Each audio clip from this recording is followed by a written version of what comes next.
Professor Grant Schofield, everyone.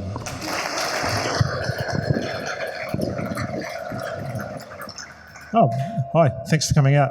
And it's cool, Clark's Beach especially. We had a bit of a lap around there and a walk before we got started. It's cool. So the thing is, I was going to talk about fat, but I shouldn't really be the first person to say I was doing this because it goes back a long time. And when we started to think about diets and physicians started to write about what the right way to eat was, it was pretty well known for at least 100 years that it was sugar and starch that were the main problems. And this guy's book, this is the advantage of the internet, you can go back and find these books from almost 200 years ago. And the German scientists seemed to own that space. They really understood that the sugar, as you saw it on the table, but not just that, starches in general were the way to go if you want, or to avoid them if you wanted to be in good health. And in fact, the first best-selling diet book to accompany that was called A Letter on Corpulence by a fellow called William Banting, a former fat man who became not a fat man in London. And his book was reprinted some 25 times, a number of different languages, and that's the first best-selling diet book. So it was really just an idea that if you wanted to get in shape, then just get the sugar and starch out of your diet. They had a particular thing about alcohol where they sort of allowed that at every meal, and it got progressively stronger as the day went on. And that's no longer thought of as a particularly progressive technique. But in actual fact, the actual best-selling book of all time, believe it or not, was written in the 1950s in the US. I think mainly the title sold the book, but again, it was a diet that was low in sugar and starch, low in carbohydrates and high in fat. The title of the diet was, wait for it, The Drinking Man's Diet, which I think was probably more of the reason that it was. You can get it off Amazon store for $2 and you can read it. It's just a short little piece about how proper functioning really depends on getting the sugar and starch out, but that and highball martinis at lunchtime, which again, just to re-emphasise, is no longer where the current thinking is. But things changed dramatically, I think mainly as a result of World War II. This fellow, Ancel Keys, if you're into your World War II history, you've probably heard of the K ration, which was the ration pack issued to American general soldiers during World War II. There were some 3 billion of these produced, and it was the first time armies in the history of armies had been fed on a high carbohydrate, high sugar diet, and food processing made that possible. Up until that point, fat and protein were by far the easiest way to feed armies. They were readily available, they kept better, and fat, because it has more calories per gram, was lighter, so you got more bang for your buck, so to speak. Keyes came along, he invented that, and he carried on with that sort of idea in a number of studies which are now quite famous, the 6-country study, the 7-country study, but where he noticed when he observed populations around the world that some ate more fat, more saturated fat, had more heart disease, and heart disease was really the problem emerging of the times as we got more affluent, and that's only just been overtaken in this country as the leading cause of death by cancer. So it's still a major problem. How do we get that down? Well, Key's idea is that we should reduce the fat that we eat, and especially this particular type of fat called saturated fat. Interestingly, the main study that Keyes did was published in the academic literature decades after his death, earlier this year. So the main scientific test, a massive large trial called the Minnesota Coronary Experiment, where they randomised people, they got rid of the fat and the saturated fat out of their diet, was only published this year. How does that happen? It happens because the results didn't support his hypothesis, and so those were buried, and they were only dug up by these sort of, what do you call them, this is a big word, epidemiological archaeologists, people who dig up old data from people's attics and old books and journals and tapes and stuff, and they were finally able to piece this study together. This study in modern terms would cost literally hundreds of millions of dollars to run. They published it, it shows no benefit of switching to Keyes' type of diet, and actual fact harm for the older people in that diet.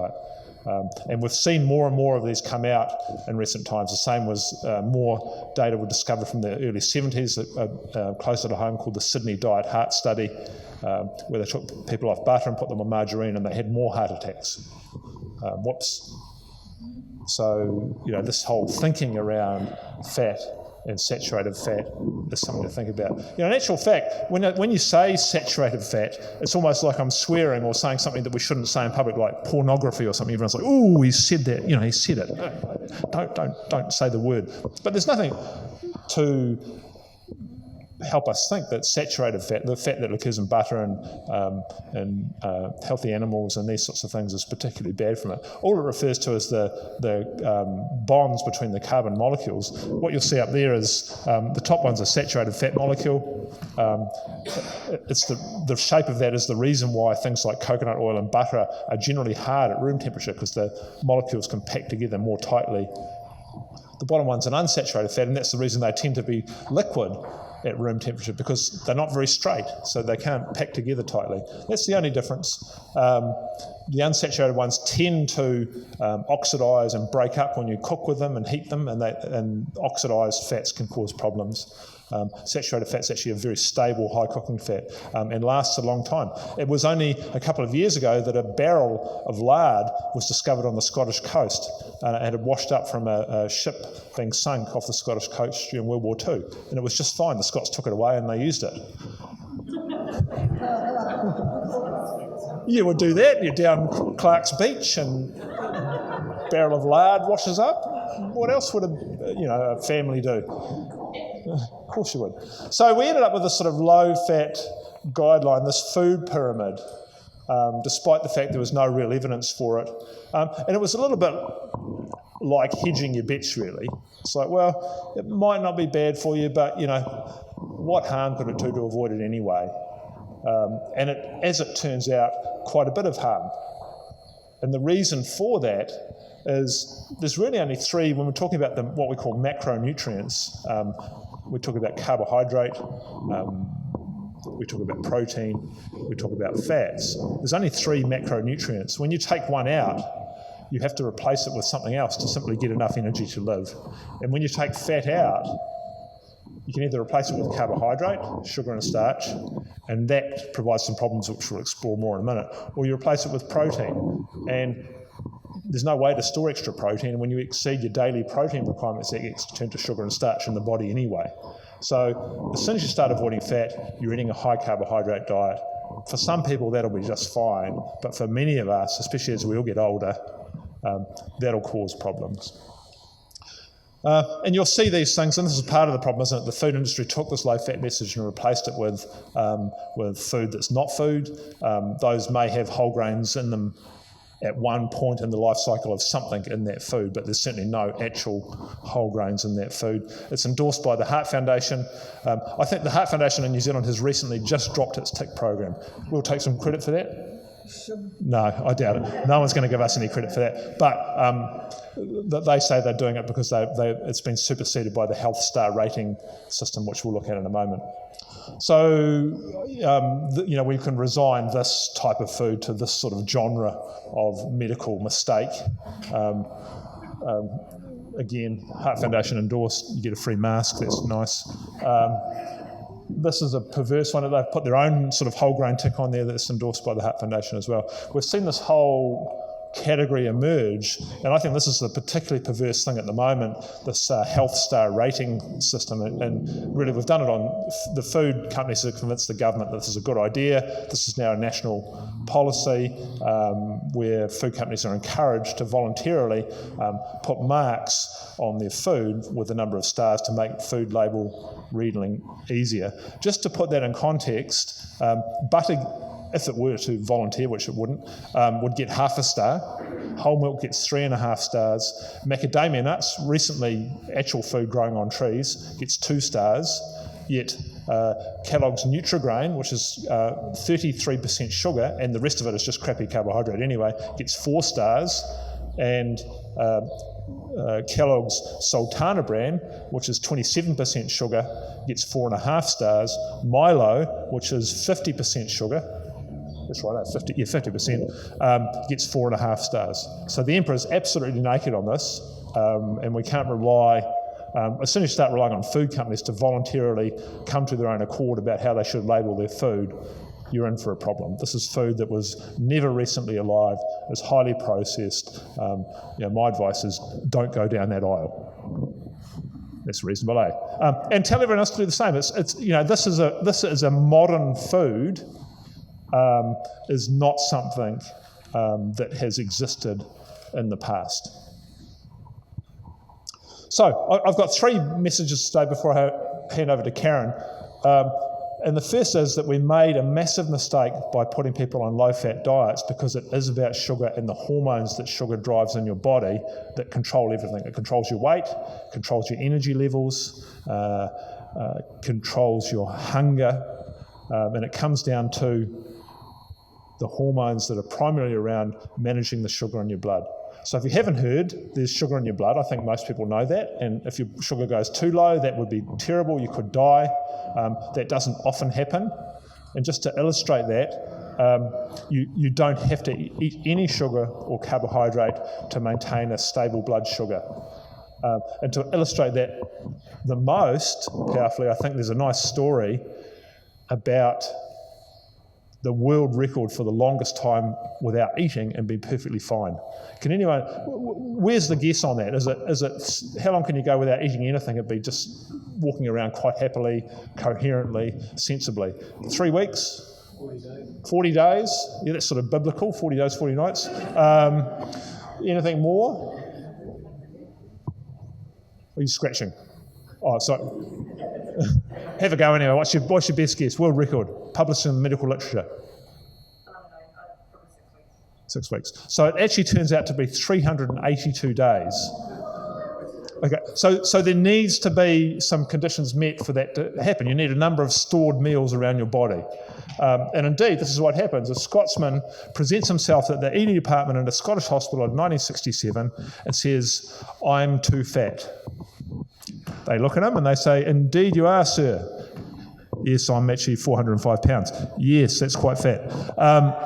And they go, "Well," he decided, I've worked this out, I've brought my calculations with me, but I think if I don't eat for a year, then I should be able to chew up all the extra meals I've got stored around my body as fat. Don't do that. "Well, I'm going to do that. I'd like you to check my calculations." Okay, they seem accurate. Don't do that.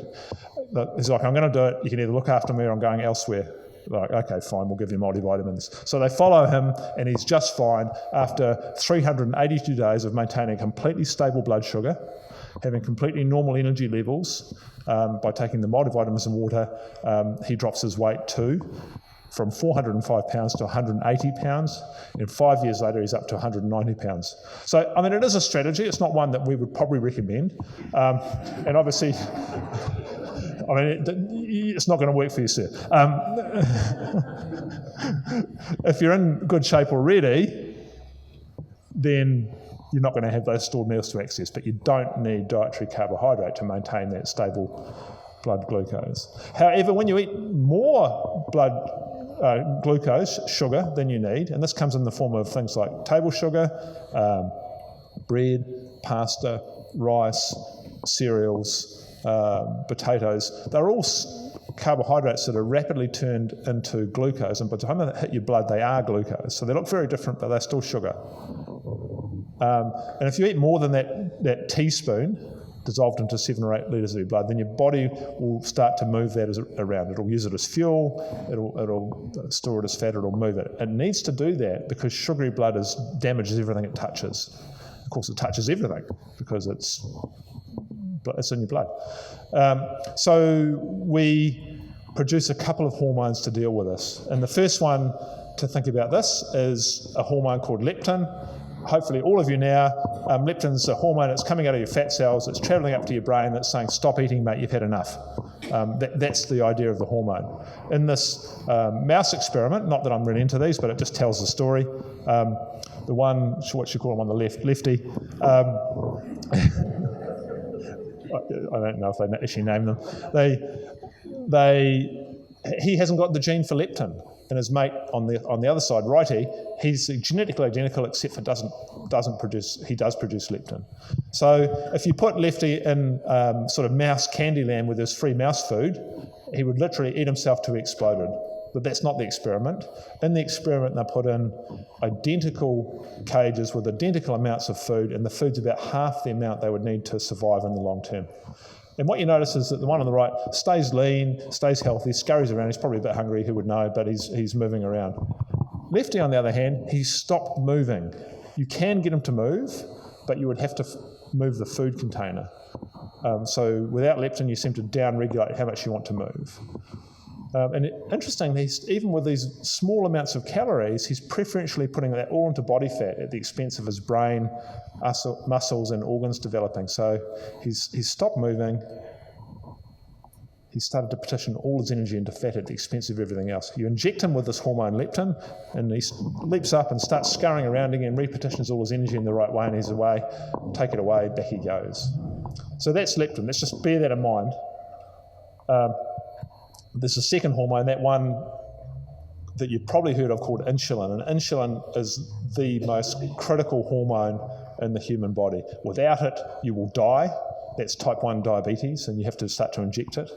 But too much of it causes massive problems, and I think it's the major problem in the New Zealand health system that we haven't recognised. So insulin is produced to move this sugar out of your bloodstream, and it's crucial that it does that, as I said, because it stops things getting damaged. It's a crucial hormone for growth. It's a growth hormone, but too much of it causes problems. So when you eat a lot of carbohydrates and sugary foods, insulin goes way up, your blood sugars are way up, and your body's trying to move all those nutrients around. So the first thing that insulin does is it goes across to the fat cells. That can be you guys. You happy being the fat cells? Okay. And it says stand down. You're not required for energy. You happy with that? Because it turns off fat burning. So insulin turns off your ability to burn fat. So you can be exercising as much as you like when you're eating a lot of sugar and carbs, but you won't be burning any fat. And you want to be burning fat as your primary fuel source for lots and lots of reasons. Goes across to the muscle cells. Like, can you take some of this? And some of you might go, oh yeah, I've been moving a bit today. I've got a manual job where I don't sit down. Does anyone do that? So it might move a bit, but for the most part, because modern humans are not that active, it can't easily put the sugar into the muscle cells, and same for another small storage component called the liver cells.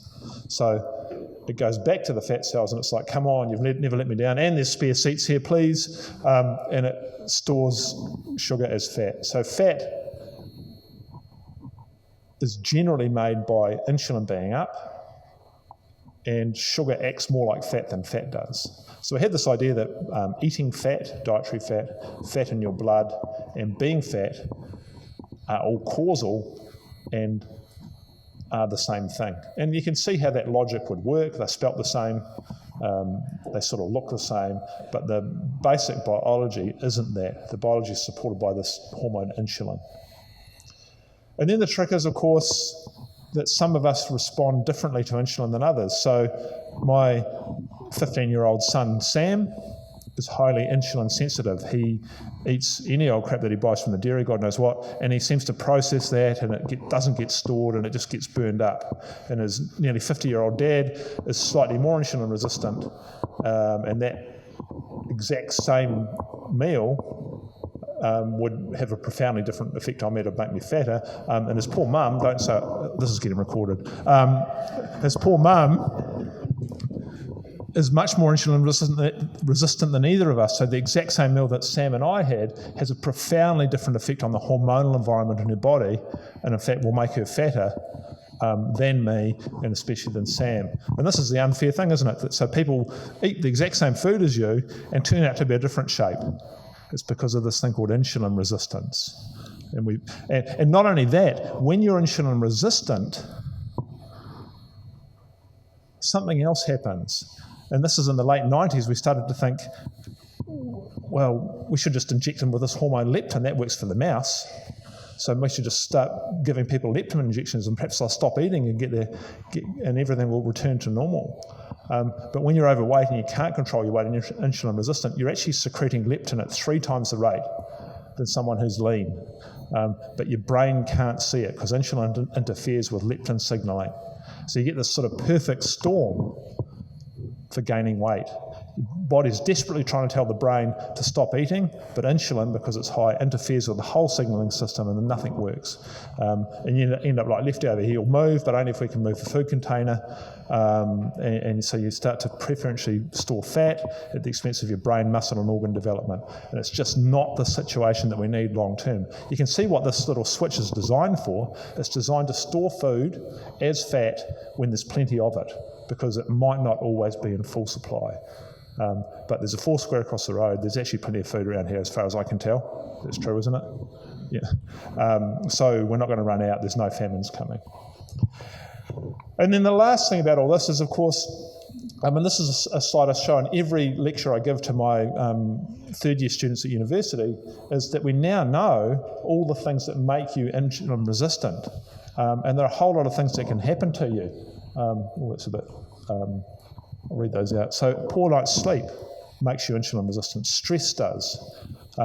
Sitting around on your bum all day does. It turns out too much exercise, not generally a public health problem in this country, can do that as well. Smoking, if you haven't heard, is bad for you, but one of the reasons besides all the lung damage is that it causes inflammation in the vascular system and makes you insulin resistant. So do a bunch of other sort of poisons hanging around. That's a part of the problem with leaded petrol when we used to have it. Too little sun, I think, is a problem for many of us. Obviously, you don't want to get sunburnt because that gives you melanoma, but too little sun allows your body not to produce vitamin D. Vitamin D is what you need to be insulin sensitive. There's a whole bunch of things like booze, unfortunately, sugar itself, particular types of fats, all cause you to become more insulin resistant. So you add that to the dietary recommendations and you've got a problem. There's an emerging feel about you're not alone. In fact, you're only a minority of the organisms in and around you, because there's some 10 trillion non-human cells, many of them in your gut. The composition of those we're just trying to understand, but if they're not right, then you can end up with insulin resistance as well. As you get older, I think you get more insulin resistant. Particular ethnicities, your genes, someone who looks perfectly skinny now, that's great that they are. They would have been absolutely stuffed, several thousand years ago. So you can remind them of that, and you would have been just fine because you were a survivor. You store fat very easily. You're more insulin resistant. So there.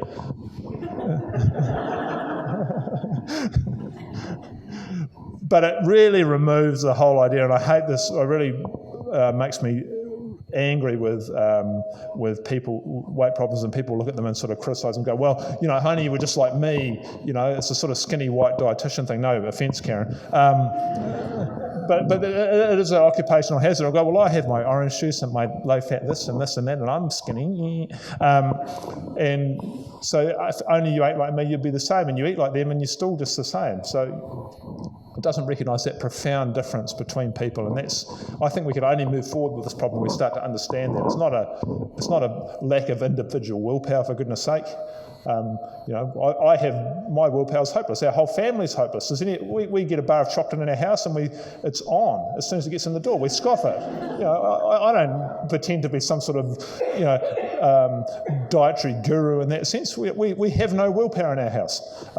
So we tend to try and keep those things out, and if we bring them in, we fight each other for them, and it's all good fun. But and if you're one of those people who can have one small square each night and it lasts for 2 months before you get through the bar, good on you. But that's not how it rolls with us.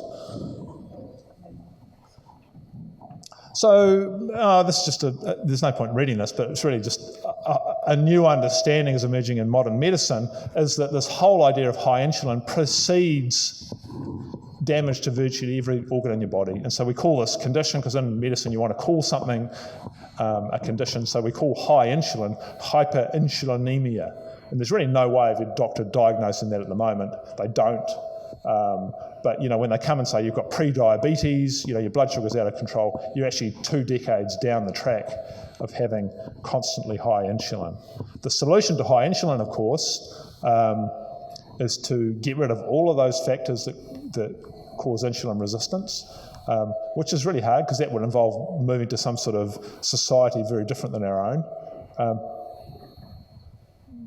But you do want to get your stress down and all that sort of stuff. I agree, get a decent night's sleep. But the major contributing factor is dietary carbohydrate. If you can get that down, then you're not going to have this problem of high insulin. It's impossible to have high insulin if you're not eating many carbohydrates. And you'll see when we have our snacks at the end of the talks tonight that this doesn't negate having whole, nutritious, beautiful food, plenty of vegetables, food that's, as Caryn will talk, is low in human interference, was recently alive in nature or growing on trees or in the ground or something.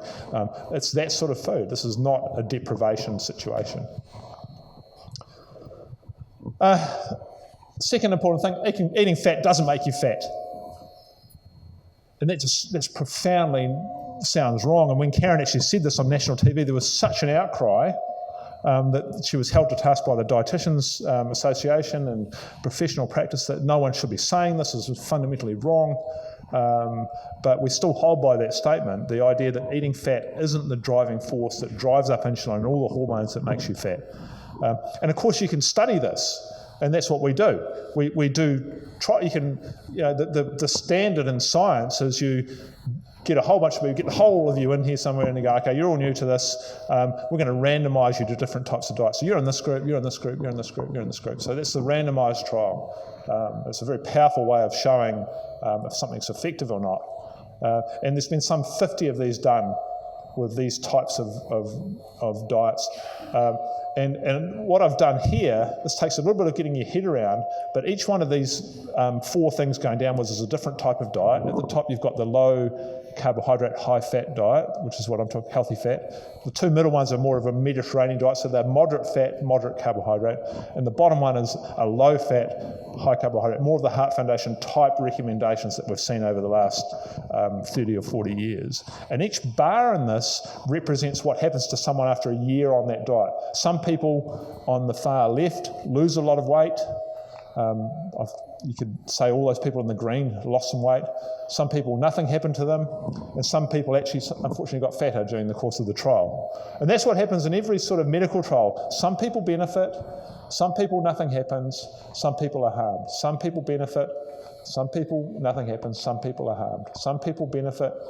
Some people, nothing happens. Some people are harmed. And this is a sort of what we call in medicine, intention to treat, number needed to treat. So we can, and this is just as an aside, if you're at your doctor and you're getting something like a surgery, it's okay to say to your surgeon, look, you've done 100 of these knee surgeries. How many people ended up worse off than the way they started? How many people nothing happened? And how many people ended up in a better space?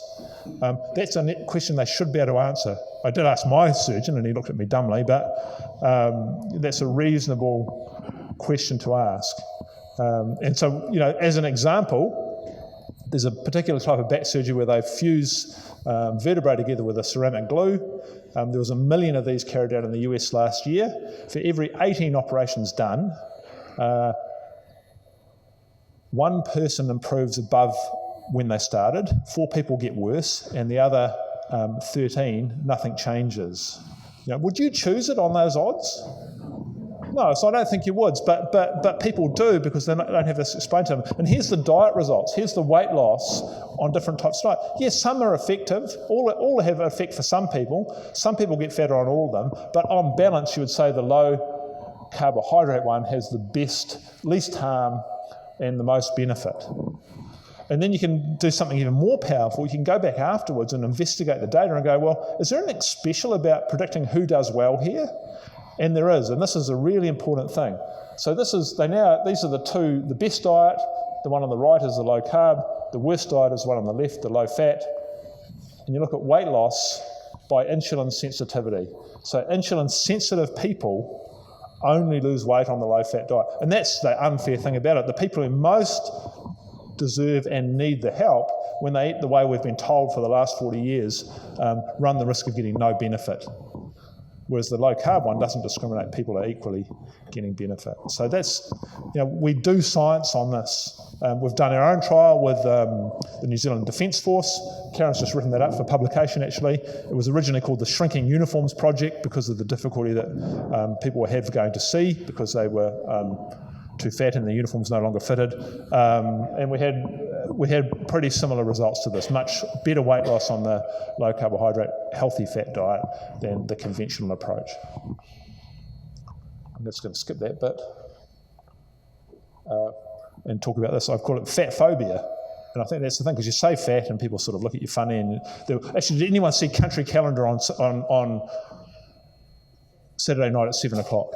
The best program on television by miles. And it was a soggy bottom pig farm in just down the road here near Narrawahia, and it was music to my ears when he started talking about, first of all, how he was farming the animals, which was very humane, but also he was really into using the fat and eating the fat on the animals as a really nutritious source of food, making his own sausages and everything. It was great show. So go and watch that online if you don't already. Single best show out. In fact, when I said to the lady at the restaurant, I need to get home, can you get my will because I need to get home to watch Country Calendar, she was like, what? That's the other thing. This is the other thing that's a profound thing. When you eat fat, what happens to the fat in your blood? Because your doctor will get concerned about the fat in your blood, and one of the most powerful predictors is these triglycerides, the fat's floating around in your blood. Well, look at this. This is a feeding study, and this has been out for 20-odd years. This is the fats, triglycerides in people's blood when they eat a diet that's actually really low in fat, but you feed them exactly the same calories, but now it's got 3 times more fat, 3 times more saturated fat, and their fat in their blood only goes up half the amount. You go, how can that be? You eat more fat, and the fat in your blood doesn't go up. Well, it's carbohydrate and the liver and insulin that turn the sugars into fats. So that's the mechanism. And again, they were spelt the same, but the mechanism is different. So I hope I'm getting that through in some form. So you end up with a statement like this. This is, I know there's a few docs here from Waiku Medical Centre, so welcome. So I put this up for you because you can't say anything medicine without making it sound... that's right, isn't it? You need to say something sound medicine. So atherogenic dyslipidemia is primarily driven by the glycemic environment, especially sugar and refined carbohydrates in the context of insulin resistance. Actually, I didn't put it up for you guys. I put it up for the cardiologist that I was speaking to last week at the Auckland Hospital, because you need to put things in those sorts of terms for them to take it more seriously. But that's the more scientific argument. The bad fats in your blood are driven by the carbohydrates that you eat. It's as simple as that. I'm going to get through that one as well. So the last thing I'd say, because before Caryn gets on to the sort of more nitty-gritty on how-to, is there's another profound thing that we didn't realise, and I think most modern humans haven't been in this state. Humans really have a good flexibility in their metabolism, or they should do. When you're not eating, you should switch into fat burning mode very easily. You should be just fine. Not only that, you should be slightly smarter than when you're full. And when you've had lots of carbohydrates and that, you should switch into a storage mode and blah, blah, blah. And it's my hypothesis, and I hope Caryn's as well, that most modern humans are constantly in the storage mode. They never get into the ability to easily access their fat stores. And the trouble is, when you're always in that storage mode and you don't eat food for a meal or half a day, even a day, you get really hungry. And that feels terrible, so you need to eat, and this sort of led to this whole revolution about short, frequent meals.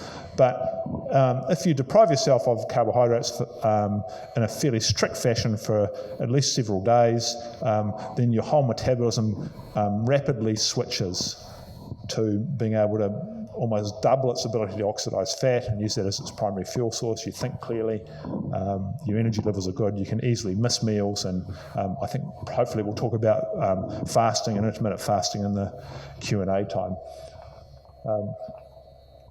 So there was this idea, and I originally did a psychology and physiology degree when I first went to uni, and when you look up your basic neuroscience textbook, it says the brain needs glucose, carbohydrate for fuel. If it hasn't got enough, you'll turn stupid and die, which of course would have been bad. They weren't really thinking in a biological perspective, because imagine that, if that was the adaptation as a human without food, you turned stupid and died. How would we have survived through lean times? And that's not what happens. And Back in the days before proper ethics committees, you could do, in the 50s, they used to do experiments with prisoners. So they'd just go, look, you're in this experiment, we're just not feeding you. And they would see what happens. You can't do that now, of course, which is probably good. But what they noticed is that they didn't turn silly. They were able to go from running their brain 100% on glucose from the prison food to a mix of other biochemicals, mostly derived from using fats. So they've got a bit of glucose from the fats. They used these ketones, beta-hydroxybutyrate. The names aren't important, but they're all derived from fat. And that's exactly why our big fat Scotsman, who became a small, lean Scotsman, was able to function just fine for his 382 days, because he was able to break up the fats stored around his body and provide fuel for his brain and the rest of the body just from those fats. And you too can do that. We see this, and then this is even less ethical than starving the prisons. They did starvation studies with little kids as well. But the good news about that is you only have to starve a newborn baby for a matter of hours before it goes into this totally natural state of burning fat. And infants and toddlers and small children. So it's not that unethical, is it? Because you're not really starving them for. This is a totally natural state for kids to fall into, is to burn fat as their primary fuel source, power their brains up on these ketones, and away they go. You can see it takes a couple of days for adult humans to fall into that pattern. I think mainly because that's what we've been used to. And just the last thing, we see this is just in our lab up at AET Millennium in Moringi Bay. This is an athlete, but it just tells a little story about a few things. What we do, this is such a cool piece of equipment.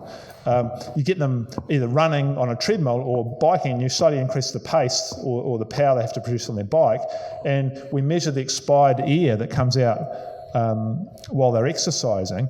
And because the way we can do it is we can work out from the ratio of carbon dioxide to oxygen how much fuel they've used, but not only how much fuel they've used exercising, how much of that comes from burning up carbohydrate in their body as their primary fuel source, and how much comes from fat. It's so cool. And you get curves like this. So along the bottom this is a female triathlete who's biking along, and her problem is that she can never burn fat. So her fat burning's low when she's resting and hardly exercising at all, and she just doesn't access fat. So she's a carb burner. She goes out and exercises. She goes for a couple of hours, and that's the end of that. She's on the side of the road, feeling dizzy and nauseous and has no energy. Compare that with this fellow, running along on a treadmill. There's his fat oxidation and there's his carbohydrate oxidation. He's a fat burner. He burns mostly fat when he's resting and exercising at low intensities. That fat burning carries on as he increases his exercise intensity and just burns a bit more carbohydrate. He's metabolically flexible. And that state is available to every human, young, old, athletic, non-athletic, and it's so easy to achieve because all you need to do is get the sugar and starch out, and all of a sudden you've turned into this fat-burning beast. And who wouldn't want to be that? And that's the sort of food that we're talking about. So look, I'm done because I can go on all night, as it turns out, and Caryn gets anxious that I do that. Yeah, right. Okay. So I'll hand over to Caryn without further ado. Just by way of introduction, Caryn's a registered dietitian, but also a PhD in public health nutrition, and been part of our team at what we call the Human Potential Centre at AUT for the last decade and a half, really, isn't it? Yeah, and she apologised if she ever consulted with you more than several years ago, and she would have told you to eat low fat. Caryn Zinn.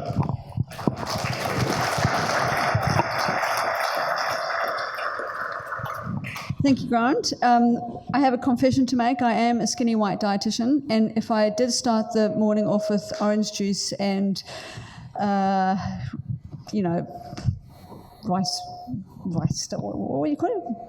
Bran cereal or raisin bran, right? Those kind of things with low-fat milk. I would probably be fine, okay? So I think it's important. I think I tell I think I tell the best story, really, because everyone comes with their own story, which is, I used to be fat and now I'm thin. I used to be diabetic and now I'm not. I used to be pre-diabetic and now I'm not. I used to have thyroid issues and now I don't. And my story for changing my diet is there was nothing wrong with me, and hopefully there is nothing wrong with me now, and hopefully there will be nothing wrong with me for a long time, and I will live to the ripe old age of whatever and die in my sleep, ideally. But I think it is a powerful story because I had nothing to gain and everything to gain. I just think that eating LCHF or low carb healthy fat is just a better way of eating.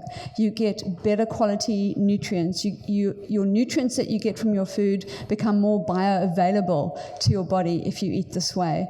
It also allows people who are constantly moving throughout the day being hangry, I call it, instead of hungry. It's hangry. You've got to eat every few hours because you're really climbing the walls, because you're carb burning, you have very, very low fat, and you just want to eat all the time. You're hungry. And by changing the way you eat, your blood sugar stabilizes, you feel satiated, or you have this great feeling of fullness. You only need to eat 3 times a day, or even sometimes twice a day. Your dental health improves because you're not constantly putting starch into your mouth. And it's better overall. And you can do it whether you want to lose weight or you don't want to lose weight, whether you are insulin resistant or whether you are not insulin resistant. So I think that LCHF whole food has a role to play somehow in some capacity in everyone's life. It just depends on the detail. So the devil is in the detail. And I'm going to talk to you a little bit about some of that detail. You've seen our book, What the Fat, and hopefully some of you have read it. And what I'm going to be talking about for the next 30 minutes, because I will stick to my time frame that I was given, is the first 10 rules in our What the Fat. And I think, when we do talks like this, we have... we preach to the converted. A lot of you know this stuff. Some of you are skeptics, and that's great. Welcome to all the skeptics. We like to engage with skeptics in debate and discussion. And we also like to work with people who already know this, who kind of tick the boxes, telling, to reinforce the things that they are doing, but also to get down to basics. And I think it's really important to revisit the basics. Now, you can read a book, you can read the science, you can know all there is to know, but still not get results, because we live in a toxic environment and human behavior is what it is. And sometimes it's very difficult to overcome living in that toxic environment. I don't want to be in your house when there's chocolate, because I would dive in as well. So the first... okay. Okay, thank you. The 10 rules. So the first rule is our fundamental, most important rule, which is go low HI. HI is the human interference factor, not to be confused with the GI, which is the glycemic index, which we think has some value in some instances, but not as much value for people who are insulin resistant. So really what this boils down to is you want to eat food that is least touched by human hands, as least processed as possible, doesn't come in packages or tins or things like that. So that's the sort of bottom line. Now, like I said, the devil is in the detail. On the one hand, you will get some foods that have a little bit more interference, that come in a can or that come in a packet, that are still kind of embraced in this way of eating. Can anyone give me an example of a food that comes in a tin or a bag that we would endorse? Almonds. Okay, so that's a good one, provided they're not laced with industrial seed oils. But let's say raw almonds would be a great example. Is there another one? Salmon, tinned salmon, absolutely. So the devil is in the detail. When you're in the supermarket looking at tinned salmon, buy it either in brine, salt water, and I'm not saying that to reduce the fat at all, but a lot of the tinned salmon comes with sunflower oil or canola oil, cheap, nasty, processed oils, which are inflammatory. So we're going to talk a little bit about that. And there are some other products that are useful as well. So I think there are some people, I'm not saying any of those people here, but there are some people that are just zealots when it comes to this. They won't have anything in a can. They won't have anything that's got an additive. preservative in it. They have to eat organic food. Now, that is great for some people, but it doesn't need to be like that for everyone. So you need to pick your battles and move forward with them. So go low HI is our motto, and it's a nice, easy motto. When you get involved in the science and you go, oh my God, I can't understand that graph, and does that mean that, or doesn't matter, just eat whole food. You can really bring it down to its bottom line basic level, and that's what I'm here to do, and I do with my clients all the time. Number 2, cut the carbs down, not out. You're missing a T there, not out. Cut the carbs down, not out. And I think that is something that has been miscommunicated. So our critics always talk about don't go on the no carbohydrate diet. Well, who said it was a no carbohydrate diet in the first place? There wouldn't be anything wrong if you cut out all the carbohydrate, because we know it's not essential and our bodies can make it. But why would you do that, really? It's really hard to do, number one. Why would you do that? You might go very low ketogenic diet if you have a specific reason to be in nutritional ketosis. It might be if you have epilepsy. The ketogenic diet is an effective dietary treatment for epilepsy that doesn't respond to medication. It's been around since the 1920s. You might go into the ketogenic diet if you're an athlete and you want to fat adapt yourself instantly. You want to do it quickly and then maybe bring back the carbohydrate when you need it.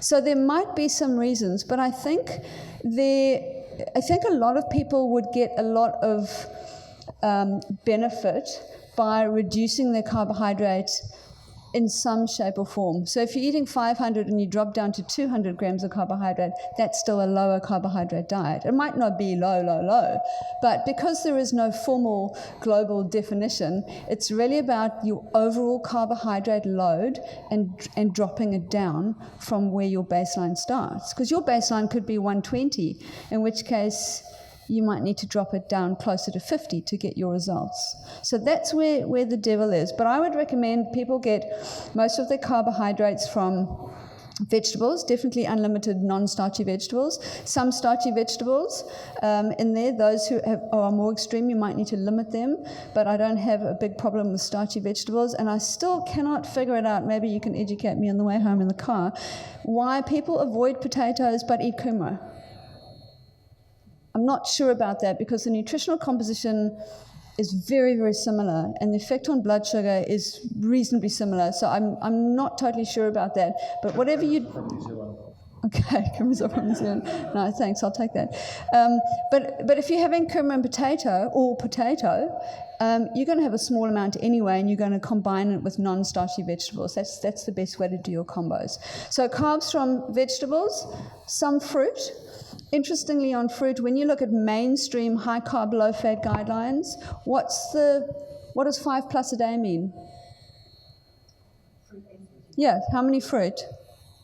2 fruit, 3 vegetables. So the fruit guideline for mainstream is not even that high anyway. Okay, so when they criticize us for saying, oh, you're restricting fruit, like what, from 2 to 1? Is that really restricting? And sometimes you can get away with 2. And particularly now we're coming to summer with the berries. So strawberries are very low carb. Mixed berries that you can put in your freezer are very low carb as well. So a cup of mixed berries, you get about 9 or 10 grams of carbs, whereas a banana, you get around 30 grams of carbs. So you can still get your antioxidants and your fiber and your things from all your nutrients, but you don't have to have a high carb load. Okay, fruit, vegetables, dairy products. Milk gives you a lot of carbs, so if you can tolerate dairy and you're having a flat white or a latte or something like that, you might be getting quite a bit of carbohydrate from your milk, and that's okay. It might be too high from some. If you are having legumes, if there are any vegetarians and still want to do low carb, healthy fat, you can do it. You just need to acknowledge that your carb might be a little bit higher than if you are not a vegetarian. And what else did I miss? Basically fruit, vegetables, dairy products and legumes. That's where you could consolidate most of your carbohydrate from. Okay. Make fat your friend, and Grant alluded to this. We need to try and embrace fat. I think there are still people that have a fear of fat. I think as we move through the years of LCHF, there's another breed of people who are too familiar with fat, and they go, excellent, I can eat as much fat as I want. So they literally eat blocks of butter, and they read the internet, and they hear about bulletproof coffee, and they put coconut oil and butter in their coffee, and they're pouring cream all over everything, and they go, why am I not losing weight? Okay, so you want to use the fat on your body, which means that if you keep on putting too much fat in your mouth, you will be burning it. Eat fat, burn fat, eat fat, burn fat. You want to make sure that you do establish a bit of a calorie deficit so that you can tap into that body fat to use as fuel. So calories do count, not in the same way as they described under mainstream, but they do count. So I always tell my clients, and I know it's a bit of a vague guideline, but we work through it. Have as much fat in a meal, or as little fat in a meal as you need for your meal to take you through to the next main meal, which might be, say, 7 o'clock in the morning to 1 or 2 in the afternoon. And you soon work out that if you're hungry at 10 o'clock, you need to revisit breakfast. There might not be enough fat in there or enough protein in there. So it's trial and error. But once you become embraceful of fat, it's about choosing a nice mix of good quality fat. So our foods that give us monounsaturated fat, like avocado and olive oil and olives, they are great, and no one ever disputes monos. So those are great fats to use. Saturated fat, look, we think that in the context of a whole food diet, when you're eating whole unprocessed plants and animals, saturated fat is actually harmless, if not beneficial. There are some people that don't fare that well on saturated fat, and we're just learning a little bit more about that. We now have got genetic information, so we need to learn more about that, but there's still no reason to avoid it. There's no reason to have 80% of your diet coming from pure saturated fat. Why would you do that? You want to get nutrients from all the other foods that give you good quality fats. So by having a little bit of everything in there, I know that sounds very dietitian-like, moderation, a little bit of everything. What I mean is, if you spread the fat around to different sources to optimize your nutrients, that's the best way to go about it. And when you're cooking your different meals, different fats will go with different meals. So I use butter for my eggs. I use butter for my asparagus, which is in season at the moment, which I just can't get enough of. I use butter for fish, for fresh fish. But when I buy nuts from the supermarket and I'm roasting them, I would roast them in coconut oil. I don't roast them in olive oil because I don't want the nuts tasting of olive oil, but I might do some vegetables in olive oil. In fact, olive oil and avocado oil and nut oils I use mostly raw in salads. Okay, so there are different fats for different purposes, and spreading it around will ensure that you get a good spectrum of nutrients from those foods. We don't like trans fats. Trans fats, if you're eating like this, you don't need to worry about. They come from processed packaged biscuits and chips and pies and chocolates and all those junk food pretty much. They also come, you also get trans fats from dairy products, but those trans fats we see through research are not the harmful trans fats, so they're absolutely fine. In fact, dairy is getting a lot of press as being very, very beneficial for quite a few reasons.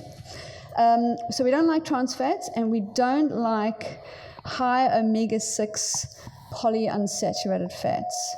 And the story as to why we don't like them is kind of long and complicated, but in the very simplest version, they can be inflammatory and cause other problems if we eat too much of them. So how do we eat our omega-3s and omega-6s? Because they're both essential fats. We need to eat more omega-3 by eating more fatty fish, by eating more linseeds and walnuts. So that's how we up our 3. We want to reduce our 6. So we get some 6 from the nuts and seeds that we have. But if you cook with canola, sunflower, soybean, those oils, those give you a lot of omega-6, and they can cause inflammation in the body. So when people, and you guys will be testament to this, when you start eating like this, weight loss, if you get it, is just a bonus. It's all these other things that just randomly go away. Like, oh, my skin improved randomly. My knees don't ache. My prostate issue went away. My psoriasis is gone. I know 2 people, this is random, I know 2 people who've had glasses since they were 15. They're now in their 60s. They've done this and they've thrown their glasses away. That would be nice. But there are a range of what I think conditions that are linked to inflammation that are just improved, probably by dropping sugar and by balancing those fats. Okay, number 4, put protein in its place. Bottom line is that we don't want to overeat protein. This isn't a high protein diet, it's a moderate protein diet. What does moderate mean? It's such a terrible word. Everyone has a different protein requirement. The devil is in the detail. But on the whole, if you go palm size, so palm, you know what a palm is, palm size, spread across your day as evenly as possible, that should be ample. Okay, it's not the massive steak for dinner. If you have a massive 250-gram steak for dinner, probably half of that will be converted into sugar. Okay, so one of the biggest drivers of maintaining muscle mass when you get older is to make sure that you spread your protein over the day as evenly as possible. Okay, so protein gets a bad rap. We like to eat protein because protein is the nutrient that keeps us most full, and people seem to feel better eating slightly more protein. So if you are dieting to lose weight, then having a little bit more protein makes a lot of sense for varying reasons, but it's not about doing things like this. And these are pictures that you always see in the media when they talk about LCHF, clearly misunderstanding the concept. Virtuous vegetables. Vegetables give you all sorts of things. They give you lots of vitamins, minerals, they give you fiber. One of the criticisms about LCHF is that if you take away the carbohydrate, you'll miss all the B vitamins and all the other vitamins you get from your whole grains, and it's not high in fiber. Well, all you need to do is put in, a good day's LCHF into a computer program, and you'll see that it is totally nutrient replete. It's even better than mainstream eating, and the fiber content, if you eat enough vegetables, is even higher. So that argument totally falls away. I've got 3 great little vegetable ideas here. The first one is the good old cauliflower. Anyone made cauliflower rice? Cauliflower rice is amazing. Basically, it is, raw cauliflower in a blender, blend it up, 2 seconds, put it in a pan with some fat, salt and pepper or some other spices, and you've got rice. So you can still have curry and rice. And people go, but it doesn't taste like rice. Well, of course it doesn't, it's cauliflower. But it's the concepts, and people are sold. I have not found someone yet that dislikes it. The second one, courgette noodles. Anyone got a spiralizer? Yes, anyone need some ideas for Christmas presents for their wives or their husbands? Spiralizers are absolutely great. You know what? They're just as much fun to watch as they are to eat.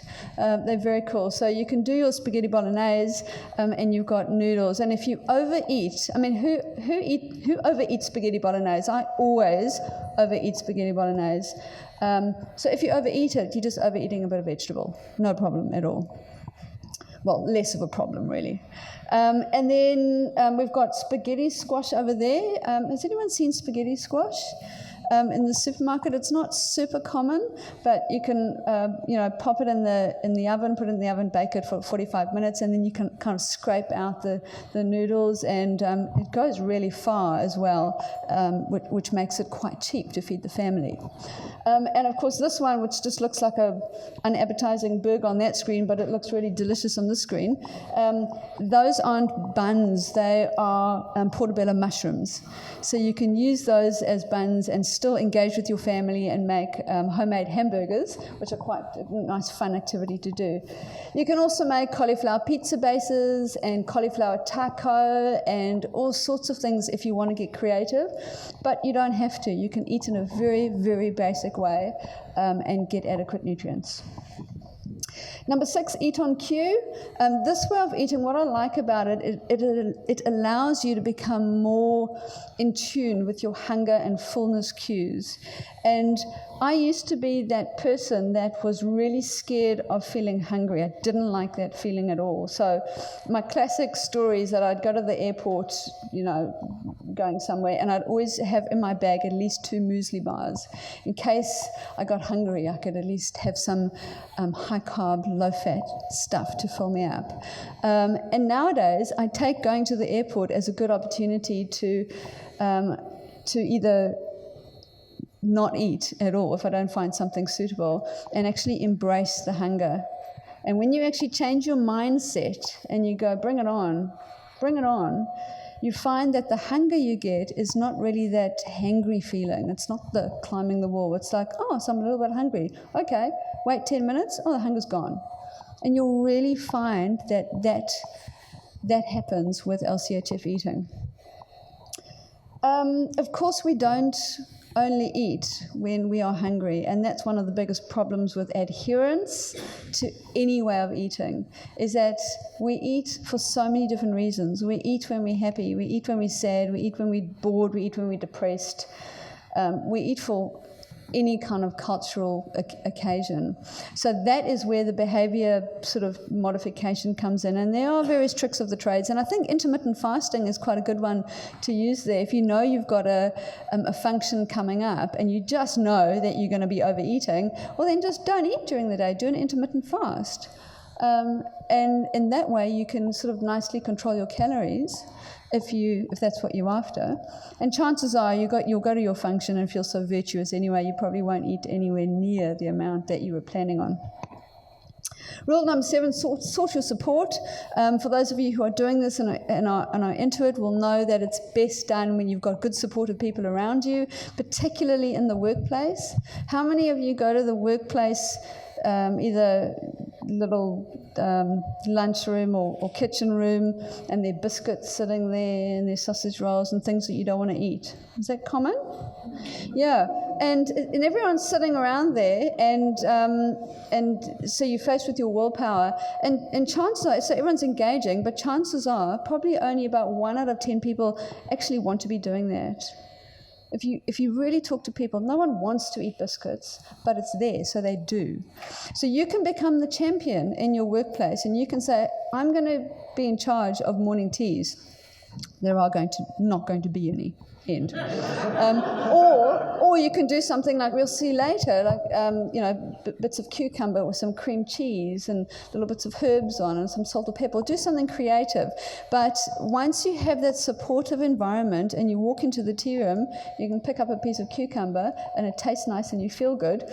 You won't be beating yourself up. So the supportive environment, whether it's family, friends, workplace, is so important. And how you go about doing that and influencing other people is quite tricky as well, and you will all have your own ways of doing that. You could always buy a What the Fat book for Christmas present for someone who's a non-believer. Number 8, diligence, not effort. Look, this is from one of my clients. You don't have to go to those extremes of preparing 7 lunches on a Sunday. That's awesome, but you don't need to do that. You just need to be diligent and think ahead and plan for your week ahead. And my honest belief in how to make this sustainable and doable is just to be organized. Just do a little bit of menu planning, spend 5 minutes doing menu planning. And I do it when I make a shopping list. I don't plan my breakfast or my lunch because they just fall into place.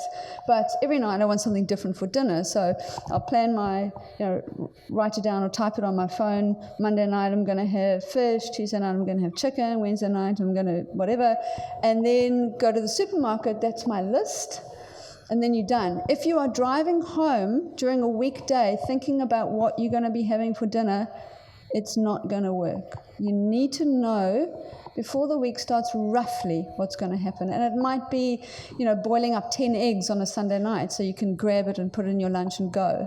It might be roasting some nuts. It might be making yourself a grain-free cereal. It might be making a little chia seed pudding. If anything, you need a good planning, good shopping, and good fridge preparation. Your fridge needs to look beautiful. When you open it, everything needs to be nice containers so it doesn't go off. And that's the way you'll get ahead. Number 9, adopt the 3-meal rule. That's our little one of our what the fat rules. In 7 days, you've got 21 meals if you're eating 3 meals a day. If you go wrong for 3 of them, that's okay. It depends on what your goal is. I sometimes think 3 meals in a week might be too many to go astray for some people if they've got strict goals. And also if you've got strong sugar addictions. 1 meal astray might actually lead you down a very ugly path. So again, the devil is in the detail. But what I'm trying to say here is that if you eat beautifully and then on the weekend, once every now and again, you get together with your mates and you go out and you have pizza and too much beer, so what? Don't beat yourself up about it. Think about it differently. Think about it like this. It's part of the plan. It's okay. But it's not going to happen tomorrow night, the night after, the night after, the night after. So I think with a lot of females in particular, they eat something like a muffin and they go, oh, well, I might as well just eat everything else because I've just trashed the week and I'll start next week. And I think that's the wrong way to go about it. And I think whatever you're going to choose to eat, you must enjoy. I don't eat muffins because I don't particularly like them. I don't eat chips because I don't like them. But give me chocolate, that's what I like. So that's what I spend my little kind of naughtiness on. And I enjoy it and I love it and I don't beat myself up about it. And I think if you change your attitude somewhat towards that, it'll just make this easier long term. And that's really what we're after. Rule number 10, the last one, it's not just about the food. And I think this is one of the most important things as well, is that there are so many other aspects that affect weight loss and healthy life. Sleep and stress are 2 biggies. They are 2 biggies. And a lot of people say, well, I'm eating like this and I'm not losing weight. Number 1, you might be eating too many calories. But I'm going low carb. You might be eating too much protein. My protein's under control. Well, you might be eating too much fat. My fat's under control. Okay, are you stressed? Absolutely. And there are other things. There are things like gut microbes. There are neurohormonal interactions in the body that all impact on your ability or your inability to shift weight, age, stage, all sorts of things. So again, it's a big story. Food is something that you can control and control well. So I think that is a really, really good start. So basically that's it for me, top 10 rules. Hopefully it's been consolidating for some of you, and hopefully you can think about your own situations and fire us some questions later on. Thanks. Okay, friends, so this part is more of a casual conversation. I'm hoping to throw to you guys for questions, anything you want. I guess for me to kick this off, where I'm always interested is we see the final product, or we see today's best version of these guys, and it's always interesting for me to think, what's the journey? Because do you wake up one day and become the fat professor? Or is this just things you stumble across? I mean, Grant, if we can start with you, how does this journey begin? Your guys' book is about what to do now, but where does the story begin for you? That's a good question. I had a life where I was, for a long time, I was into athletics and sport, especially running and triathlons. And of course, if you've ever been in that world, it's a carb-fueled world. And actually sat next to the people who were the world champions in the long-distance triathlon at the time in the mid-90s. And Mark Allen and Paul Fraser, and I was at the Hawaii Ironman doing the professional race there, and I asked them what they ate, and they told me that they ate mostly fat. And Newbie Fraser, who's from Zimbabwe, told she ate mainly this thing called biltong, which I didn't even know what it was. And I just didn't believe them. I thought that was clearly ridiculous. So first I heard about it, which I ignored.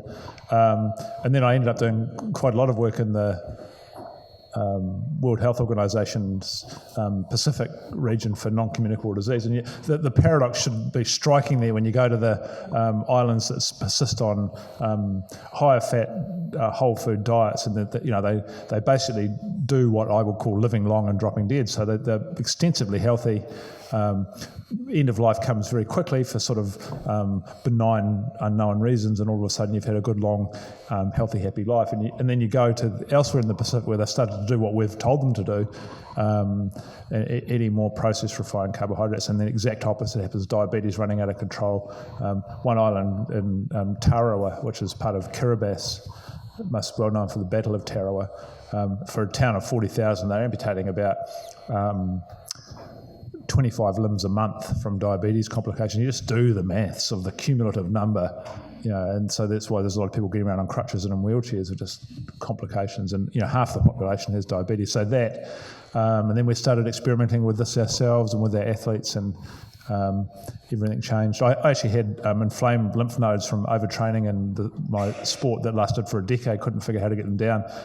Within a week of switching, they were gone. So, that's part of the story. And then, of course, we'd been challenging things. I was quite happy to hear the kindy talking about outdoor free play, risky play, free-range kids. We've done that stuff, which sort of sounds a bit on the edge and controversial, but it didn't, everyone agrees with it. It's like, yeah, kids playing, it's all good and everyone loves you, but you start to talk about fat and public health nutrition, and it creates a storm of emotional, because of course everyone's an expert in eating because we all eat, so we've all got an opinion, and expert or not, and so opening your mouth in the nutrition space has been a journey, and I guess it'll continue.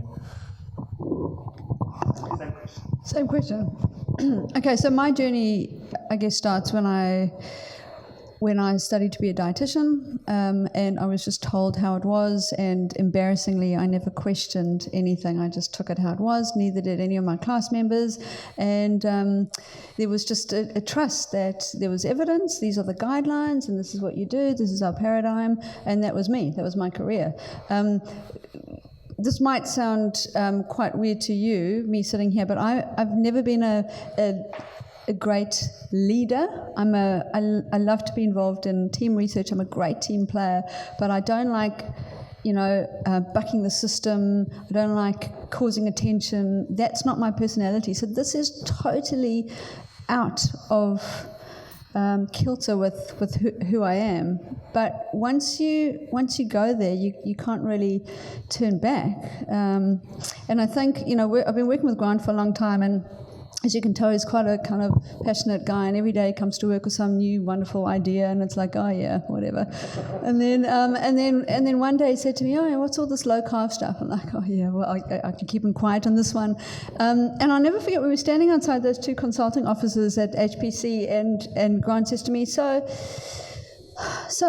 what happens when you go to if you've got type 2 diabetes and you go to the hospital, how would you manage that in terms of carbohydrate? Well, you give, minimum 250 grams of carbohydrate, whole grains, very low fat. And he goes, well, isn't type 2 diabetes characterized by insulin resistance? Yep. So isn't insulin resistance, doesn't that mean that you have trouble processing carbohydrates? Yep. So you could be carbohydrate intolerant. Yep. So then why do you treat a condition with the very problem that might cause or contribute to that? Why are you treating type 2 diabetes with the majority carbohydrate? And I just stood there and I thought, oh, I have no idea. And that's what prompted me to read. I thought, I have no idea. And I started reading, and then I got really worried. And I thought, what am I going to do? What am I going to teach my students? What am I going to say to my clients? Because this is like the evidence for these guidelines that I was told all those years ago as a student, that the evidence is not there. I mean, it's there. It's just not good evidence.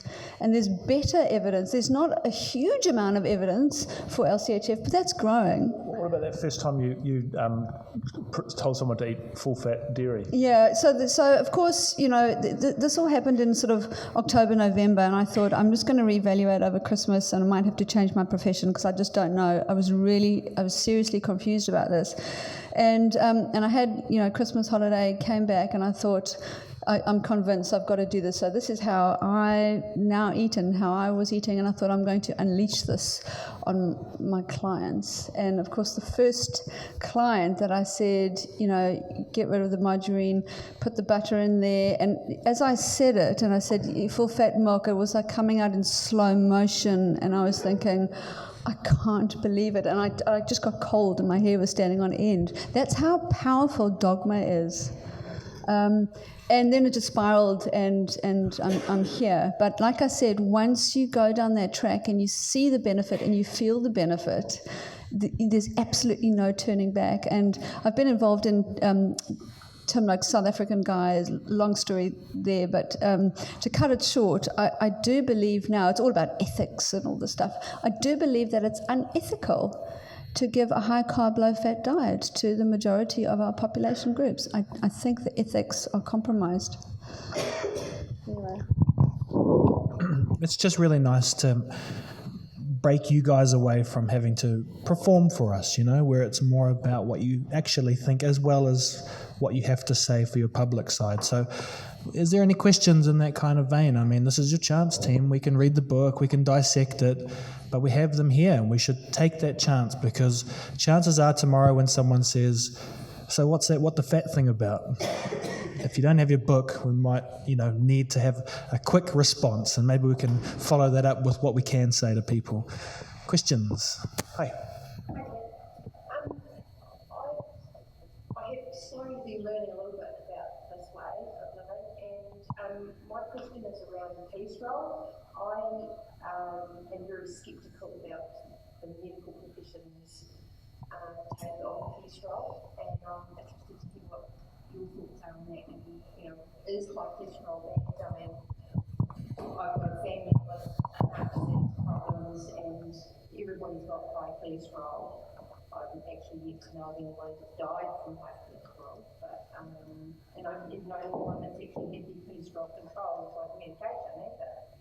So yeah, what's your take on this? And how does this way of eating, does that have an effect on cholesterol? So the question is about high cholesterol, and it depends what high cholesterol is, because you might go to a doctor and they measure your total cholesterol with a blood test, and they go, well, it's over 5, that's high, or 6, that's high. We, in general, I don't think we regard those values as high. Then it might get to 8, and you go, I probably still wouldn't say that's a major problem, but if it starts getting to this 10, 11, 12, that's a different condition. That's probably called familial hyperlipidemia, and that probably is an issue, but for most people, I doubt it's that high. The second thing to say is, well, total cholesterol itself doesn't really mean that much in those ranges. It's really the subgroups, and so you've got these LDLs, the people would somehow name it the bad cholesterol, and the HDL, the good one. So yeah, it's true, the higher the HDL cholesterol is, the better.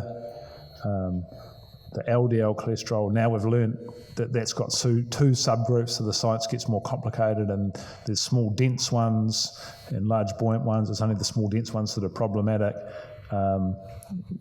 We don't measure those. How do you know? Well, the two numbers you should take notice of, I think, when you go to your doctor and you get your blood fats measured are HDL cholesterol and fasting triglycerides. So if you those are the numbers I'd want to see if I was advising people about medications and so forth, is fasting triglycerides, HDL cholesterol, both of those measured routinely in blood tests. Statins, this cholesterol-lowering medication, they are effective for people who have had a heart attack. In primary prevention, that's a decision for you to make with your doctor under discussion. It's not one for anyone else to advise you on. Can I just add that eating more fat pushes up HDL, which will push up total cholesterol, end of story. So that's something that you need to know. People who do this, their LDL, sometimes their LDL goes up, sometimes it stays the same, sometimes it goes down. Don't know, there's no kind of rhyme or reason. There are a lot of people that I know that LDLs have gone up just a little bit. Mine is above the normal range, a little bit. I'm not particularly worried because my HDL is good and my triglycerides are low. So those are the whole package of, as Grant said, the whole package of parameters are important to look at. But of course, if your LDL shoots up to some ungodly number, you need to look at things a little bit closer. You can still do LCHF, but there are things that you need to tweak. Yeah. Triglycerides are driven by carbohydrate. Period. So that's that'll go down when you get your carbs down. You can, sometimes if your triglycerides go up, it can be while you are in the process of losing weight. It's a transient thing that you might see as a one-off, and if you have it repeated 2 or 3 months later when your weight is stable, you tend to see a different picture. Does that kind of help? I want to bet for you because I don't really know what they're saying, but you just eyeball me if that helps, otherwise we'll do it again. Cool. And I think, those figures and stuff, ask Grant if you need to write them down. Like, we're at that level. This is just what we're doing. Cool. Hi. My question is, when I go to the supermarket, you see all these people buying bottles of sauces, and they never want to see how much sugars or anything are in them, and they just throw them in the trolley. And I'm standing there looking and testing everyone to make sure there's little sugar in it. Now, this annoys me because they shouldn't be sugar for these products. So how can we get the people to get the sugars out of their products? All right, team, we're going into solve mode. We're talking sugars, Grant. So first of all, I've done that a few times as well, which is look at other people's trolleys and make judgments. I'm not sure about the ethics of that, but there you go. Yeah. But you do make a good point with that, don't you? So tomato sauce is about half sugar, and given it's a liquid, that's a lot more sugar. And you go up to barbecue sauce, the next sweetest one, at about 65%. And then surprisingly, you go for sweet chili, which I think is running at about 75%. It's a liquid, so it's got water in it as well. So it's actually just liquid sugar. Actual sugar in water wouldn't be as high a sugar as that. So you're right. And then the question is, how do we get it out? If I knew the answer to that, then I'm not sure we'd have the same problem. But clearly going up to the supermarket and going, look at you, isn't a strategy that's going to work. It might. I think moving forward, and we've started to see it already, the food industry are changing, and they, rightly or wrongly, they go with demand. And I think that there's going to be a lot of noise made by a lot of people, and if there's less demand created for certain products, that can be, we can have some impact that way. I also think, the health star rating is just appalling, but once they change that and they get they come back to something a bit more user-friendly and less confusing, it might be something related to sugar, and then these companies will need to reformulate. Reformulation does become problematic because, like, Nutri-Grain reformulated this much and they got another star. Awesome.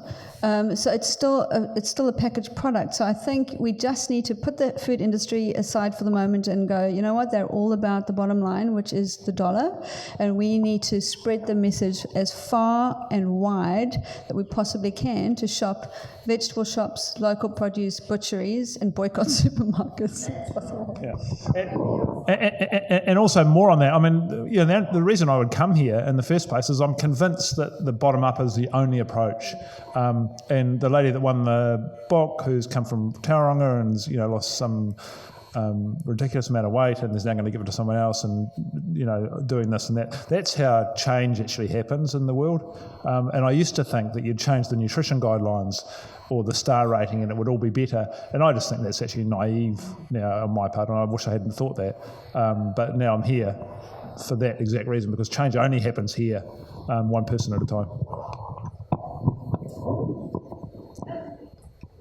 We get told that we're supposed to drink 2 litres of water every day, and you guys have really gone into drinking a lot of water throughout the day. I find that if I am consuming 2 litres of water a day, I'm spending most of my time in the loo. Let's go in and then out again. Is there any benefit to that? Am I continuing to go? I can feel it sloshing around in my stomach. you know, like, is that, and they always say that's 2 litres, that's how much, 8 litres, that's what you're supposed to do, end of story, that's it. Is that true? Is it the same for everyone? Is that Just for the recording, we're talking about water. Maybe you can read that. Talking about water, do we all need 2 litres? Because that's the guideline. There is not one shred of evidence that points towards the fact that everyone needs 2 litres. We've got different sizes, different shapes, different sweat levels, different everything. What's important to remember is to keep well hydrated, okay? So that might mean for some people some tea and coffee, some water, and some water-filled vegetables and fruit. So, you know, in the old days it was like coffee makes you dehydrated because of the caffeine. If you drink enough of it, it does, but remember with every cup of coffee you're getting 250 mils of fluid. So I'm not saying by any stretch have 2 litres of coffee, but what I'm saying is you can count water, you can count yogurt, you can count soup, you can count tea, coffee. I'm not going to say you can count alcohol, I'll stop there. And it's, if you're going to the toilet every 5 minutes, you're over drinking. Water intoxication, even though it's not a big public health issue, can be an issue. So you just want to avoid dry lips, dull headache, lack of concentration. Those are symptoms of dehydration. Thirsty. Yeah. But it's working individually out what that amount is for you. It's certainly not 2 litres for me. I've never drunk 2 litres of water in my life in a day. There's a book idea for you. What the water? There you go. We'll come here, and then I think there was a question back here. recently on Fairgo, there was a thing when they were talking about the health star rating, where they said, why don't they put down how many teaspoons there is of sugar in each product? Now, to me, that was a really good idea, because then the cereals would be something like about 10 teaspoons per box or per serving.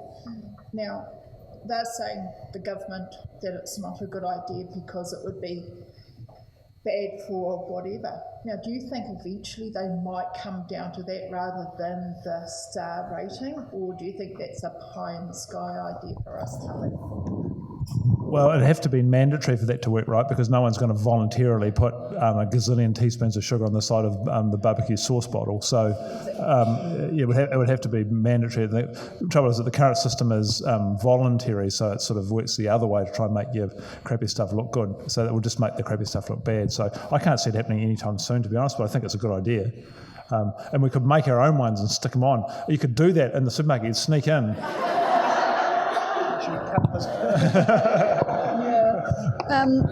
There's a lot of noise being made about the health star rating and petitions and all sorts of things going around. I'd like to think that over the next couple of years it will disappear, but maybe that's just being a little bit hopeful. But it's interesting that while we are all signing petitions and saying how confusing it is, nutrition groups and nutrition professional groups are holding seminars. Come and learn about how to understand the health star rating, And the key thing about the health star rating is that you shouldn't take butter and cereal and compare them. It's not how it is. You have to take a product within the category. So you have to take a cereal and a cereal, or a milk and a milk. Well, who knows that going through the supermarket? It's confusing, but yeah.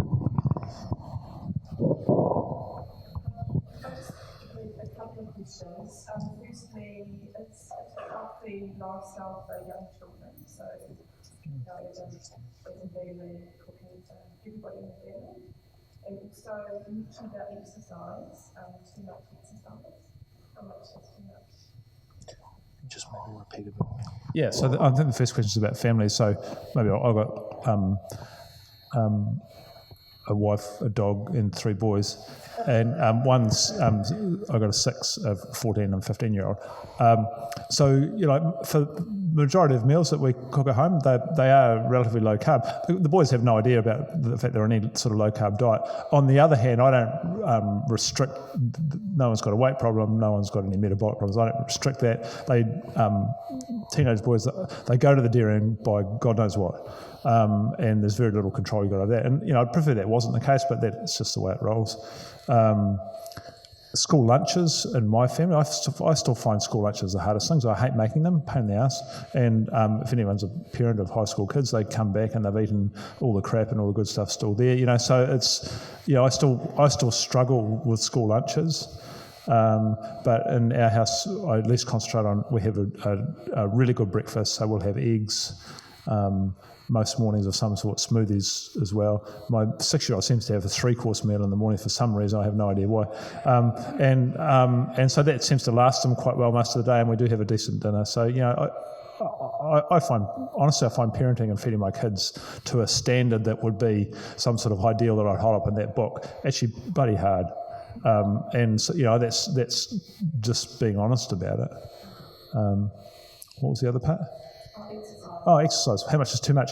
Well, I think that's a very good question. To me, I think it's how you're burning fuel when you're exercising. If you're able to exercise at easy intensity and burn fat burns cleanly. If you're exercising and burning carbohydrate burns dirty, creates reactive oxygen species which bounce around the body and compromise your immune system function and all sorts of things. So I think you can do many hours of exercise if you feel it on fat. But if it's carbohydrate fuel, then it does metabolic damage. So, I wish I hadn't. I've damaged my body from the way I treated it when I was a younger man and over-exercising, and I wish I hadn't done that. Isn't there also a thing about training smarter and not doing necessarily a million long runs if you're training for a marathon? It's changing up the way you train so that you're not doing as much. Huh? No, but some people just like to go outside and do stuff, like that's something they joy from. Yeah. But you don't want to mess up your body at the same time. Other people don't like going outside at all. Can I just make a comment? I do see people in my clinic who end up with female athlete triad, and it's that whole package of not getting enough energy overall to look at what they're doing. But that comes with a whole package of type A personality, over exercising, not menstruating, and that has flow-on effects with hormones and thyroid and all sorts of things. So sometimes for those people you can do all the testing in the world, but if you just button off exercise, you get a good outcome. So you do know when there's too much exercise, but you see the fallout. From the children's perspective, one of the biggest criticisms mothers say is that my child is very active, burns a lot of energy, needs a lot of carbohydrate, and I think there's a misunderstanding that fat is a great fuel. They might need some carbohydrate, but if you have more fat, that will supply more energy and more calories. So kids can absolutely be on a low carbohydrate diet. A lot of them don't necessarily need to be very low carb, but if they, whatever reason, choose to be low carb, it's perfectly safe and perfectly doable, as long as they're getting enough energy to grow, to optimize their growth and their activity levels. Cool. Who's up? Hey.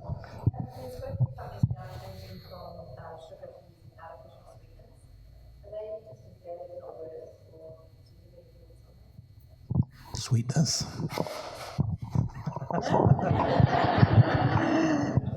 Okay, on the scale of 1 to 10, if you put 10 being sugar and 0 being nothing, you would put artificial sweetener at about 5, you put natural sweetener at about 2 or 3, but it's still not as good as nothing. And the reason for that is that because some of the artificial sweeteners can still raise insulin.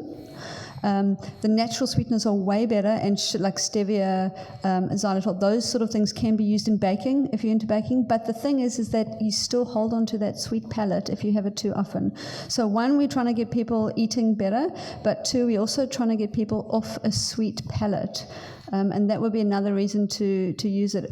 I would use a stevia if I'm baking, but baking is more of a rarity because it's still a treat. Does that answer you? Yeah. More questions? Hey.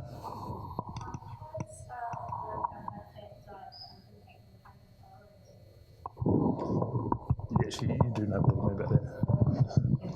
That would be one thing.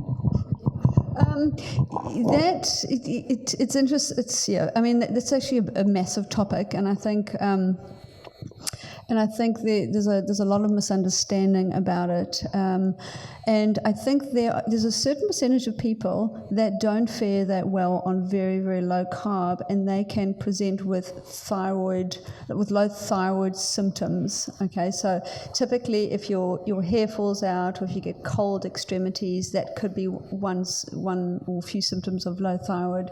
But that could also come from an extreme change in diet, not necessarily going to low carb, high fat, but it's an extreme change in diet or an extreme change in calories too. So there are a few things that can impact on thyroid. I also think the way thyroid is measured under mainstream medicine has not a question mark around it, but there are other things that can be brought in to get a bigger picture of what's going on. But again, if you do LCHF and you're going very low and you're getting weird symptoms, whatever they are, it just doesn't suit you. And there will be a small percentage of the population that might affect. So it might be that you lift your carbohydrate by 20 or 30 and you're good as gold. So there's many people, though, who have done low-carb diets with thyroid problems that have actually improved and done just fine, right? Yeah. In fact, Sarah Wilson, the I Quit Sugar lady, which most of you probably know, her story is Hashimoto's, so she has an autoimmune thyroid condition, and she found that by dropping carbs and dropping sugar, that was the best thing for her condition. So it definitely does have a beneficial effect. Okay, guys, I want to ask a question, and we'll come back, maybe. Okay, so I always think, what about someone who's very new to this, right? So tonight's the first time I'm hearing about this, and I've bought the book, I'm going to dive into it, but what do my first kind of 5 days look like? I'm thinking immediately, and the world tells me, I look at the sexy body, that's going to be me soon. But where's my notes? Just for, everyday people, what's the next 5 days look like? What are some simple things we can do either tonight? Because, you don't want to get rid of everything in the fridge, or maybe you do. But for people like yourselves who think about this a lot, what are some simple things? So the way it could play out is I would be aiming up for a bit of a clean-out day. So, give you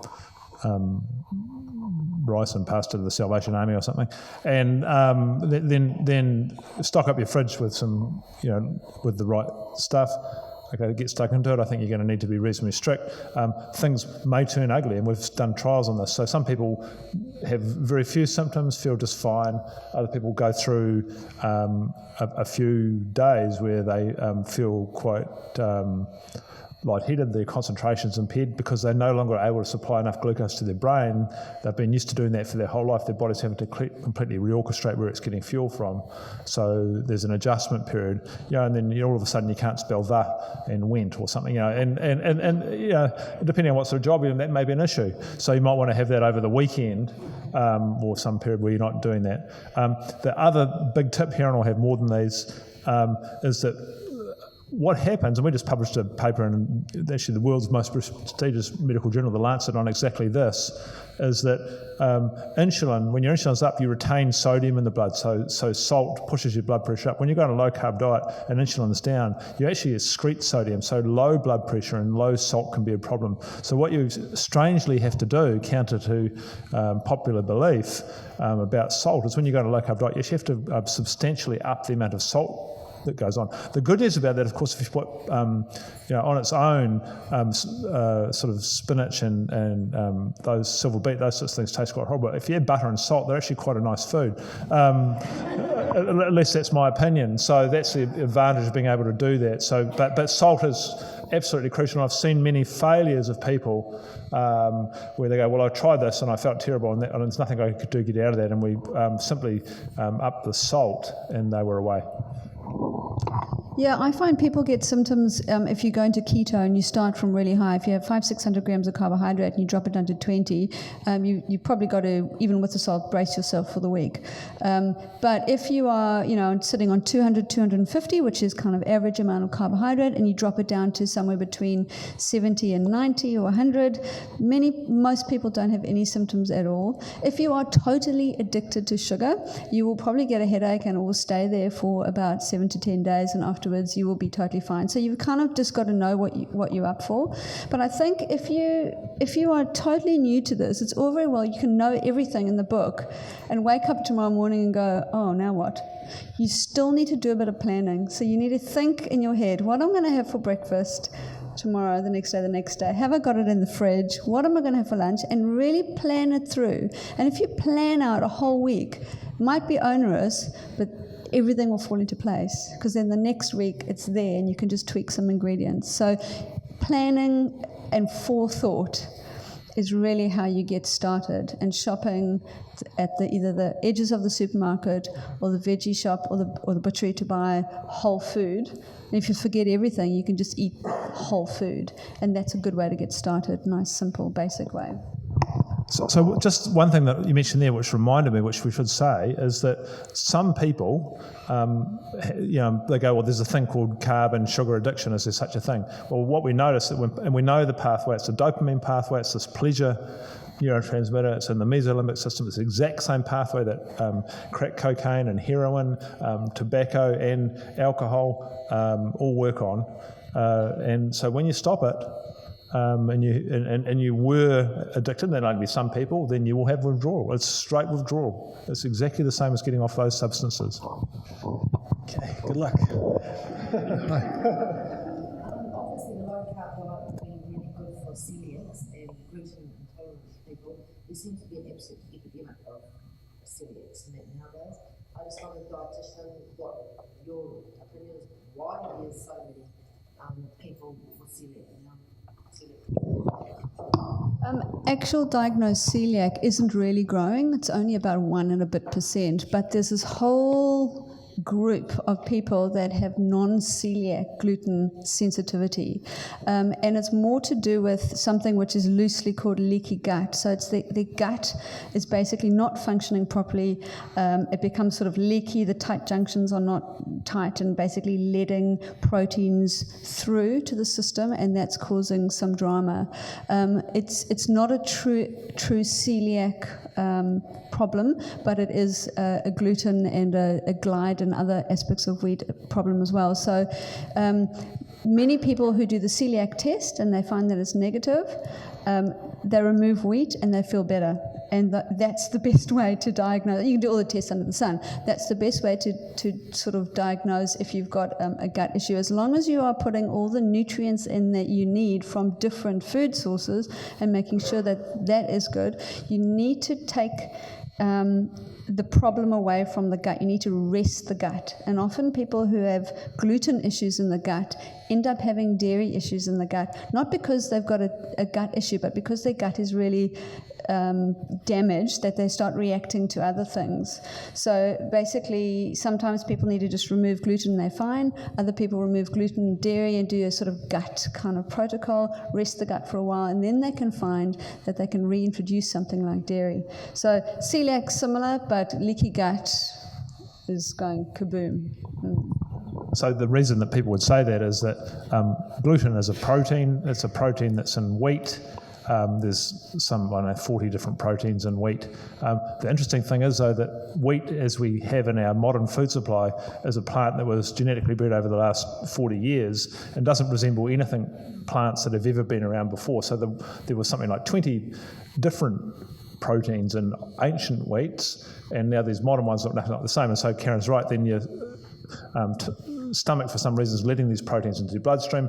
Some people's bodies like functioning quite well. It's like, what the hell are these things? I need to kill them. So that's non-celiac gluten response. Your body immune system's attacking this food, going, this isn't food. I haven't seen this before. What's this? What is this? And that's so you've got a constant immune response to the food you're eating. So best way is just to not eat it, of course. And a low carb one, of course, you don't have to. That's off the menu anyway, so you're just away. Start here and go across. I'm on a low carb diet, and I've been for quite some time. And I've lost quite a bit of weight. Anyway, I got to have more salt in my diet. The simple reason is I suffer from cramp really bad, especially when I go to bed at night. And I find with having the salt and fine, but my blood pressure is always fine. So I just feel that some people can eat salt and some people can't. Yep, good comment. Yep. And that's great because you've worked out exactly what works for you, and that's the key. Yes. Seems to be a bit of listening to your body. It's something we forget maybe, isn't it? Yeah. Do you think... Yeah. Hi. So we've just done this one photo and what we're talking about that. What would a typical lunch look like for a typical Kiwi bloke that does not work in an office and has to take his lunch to a building site? And doesn't want to be laughed at by all his friends. What can I give my husband to take to work so he doesn't get laughed at by all his friends? Well, I'll tell you I'll give you several ends of it because my neighbour in Tauru is a builder, Matt, and he's on a low carb diet. But he has a few shockers. So his poor end of low carb is he makes what he calls a salami and cheese sandwich, which means that he gets a whole block of camembert and then wraps it up with salami. And I'm not endorsing that as a particularly nutritious way to go, but he definitely doesn't get laughed at. And on other days, he does actually take eggs and cracks them open and that sort of stuff. I've actually, because I reckon they don't work as hard as they tell you, I was trying to convince him to take a barbie to work and cook steaks at lunchtime, but apparently that's totally not going to happen ever. So yeah, at the better end, he takes some cheese, some eggs, and a bit of fruit and some that sort of stuff. At the poor end, he just goes and buys a block of camembert and wraps salami around it. Now Caryn will have a much more coherent approach to that because her husband is in fact a builder. No, he's not a builder. He's actually not a builder. But anyway, he's not. What is he? His company's called Dawson Construction. Yeah, but he doesn't actually hammer. Oh. He's never been a builder. Yeah. Trust me, come to my house. So there are various ways and means of doing this. I suspect if your husband opened a container and it's got lettuce and tomato in it, he will be laughed at. Is that right? No, he'll throw it away. Okay, throw it away. So, I mean, one way to look at that, and it depends on what he likes, but I think that cooking more intentionally to have a leftover meal is a great way to do it. So you can make some lamb chops and some potatoes and some whatever else you make, and you can say, that's for you, have it. Now, if he doesn't like cold leftovers, you're out of luck, really, with that option, but that is a good option for people who like cold leftovers. My husband loves cold mince. It's actually really good, but it depends on his likes. The other way he could do it, he could just snack on a bunch of stuff. So as Grant said, a couple of boiled eggs, you could do an avocado, a tomato, and a handful of almonds. Well, if there's enough fat, if you had a whole avocado, then definitely. But that's the other thing, of course, and this is what these guys report, is that it's a high-intensity activity, they're feeling knackered, and they always have this after-lunch sort of slump where they really take off. What these guys are telling me is that their energy is consistent across the day, they're not getting hungry, they have a decent breakfast and actually quite a big dinner, and they're not getting hungry because they're fat-adapted and they're able to do that. So I think that's the... in fact, this guy running his company says it's actually a health and safety issue for him. He feels safer on the site because they're making less mistakes. So, Didn't you tell me once, Grant, that you should be shopping for the fattier bit of meat, or did I make that up? Oh no, I'd definitely say that. Yeah, buy the fatty cuts for sure. They're cheaper. No one's going to laugh at him. Serious. Hi.